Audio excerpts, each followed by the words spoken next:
As his father and administration continue to flounder in their defense of the newly released Epstein documents, a hero for the Trump family has emerged. Yes, that white knight upon a shining steed, Eric Trump, has swooped in to save his father from these nasty allegations that he drew a doodle on Epstein's birthday card. And Eric Trump did it by using talking points that, of course, were debunked 2 months ago. Because according to an interview that Eric Trump gave this week to Carl Higbee Frontline on Newsmax, Eric Trump says, "My dad doesn't doodle." Here's what Eric Trump said on Newsmax this week to defend his father. "I can tell you my father does not sketch out cartoon drawings. I mean, it's insane. Not to mention Epstein's lawyer said he asked specifically about Donald Trump, and Donald Trump never once came up, and there is no correlation. And it's ironic given that my father was the very guy that threw him out of the club because he thought he was a scumbag. My father's intuition was actually incredibly right."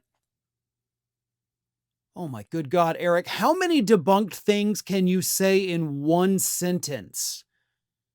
Because all of that has been proven to be false. First and foremost, your dad does in fact do doodles. He has given doodles to auction houses, and for some reason they sell for tens of thousands of dollars, since at least 1990 that we can verify. You want to hear the list, Eric? Here it is.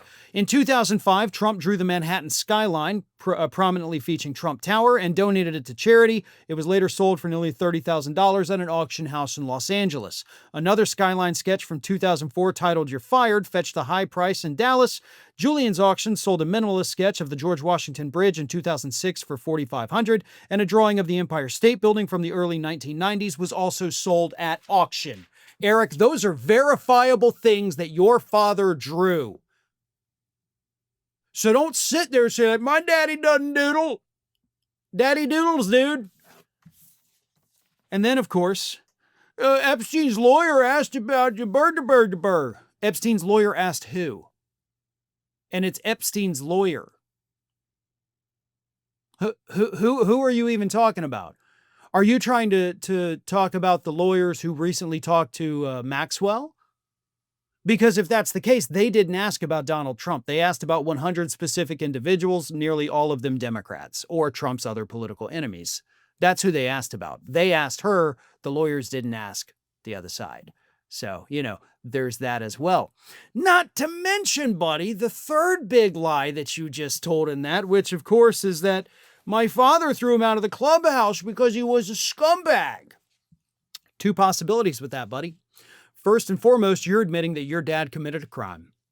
In the United States of America, it is not a crime to not report a crime. Unless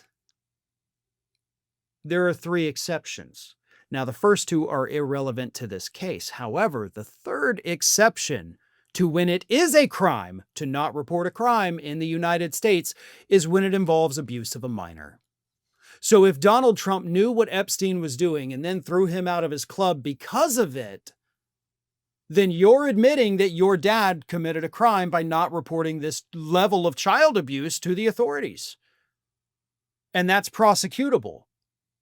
The statute of limitations on issues like that, obviously, a little bit longer than typical. So, and most states have passed laws to make it to where you could go back and get people who did abuse decades ago. So that's a pretty dumb thing to say, Eric. Not to mention the fact that Donald Trump himself actually already blew up that talking point about a month ago when he said, quote, "He took people. I say don't do it anymore. They work for me. Beyond that, he took some others. Once he did that, that was the end of him." Your dad kicked him out of Mar-a-Lago because he was poaching his employees, including Virginia Giuffre. So, yeah. You lied in every part of your defense of your father, using very easily debunked talking points that even other Republicans have basically stopped using because they know they're BS. We know the truth, Eric. So maybe you ought to get up with the times, dude, and realize that everything you're saying is a complete and total fabrication. Your dad is, in fact, a scumbag. He may not have been a scumbag to the level of Epstein, but according to several dozen women, he in fact is. According to the Access Hollywood tape, he in fact is. But the best thing to do in this particular instance, and probably only this particular instance, is follow your daddy's lead and keep your mouth shut at this point. Thanks for watching, everybody. And if you're not already, please subscribe to the channel. We got fresh content every day for you. And if you want to follow us across social media, make sure you check out all of the social links that we have posted in the description of this video.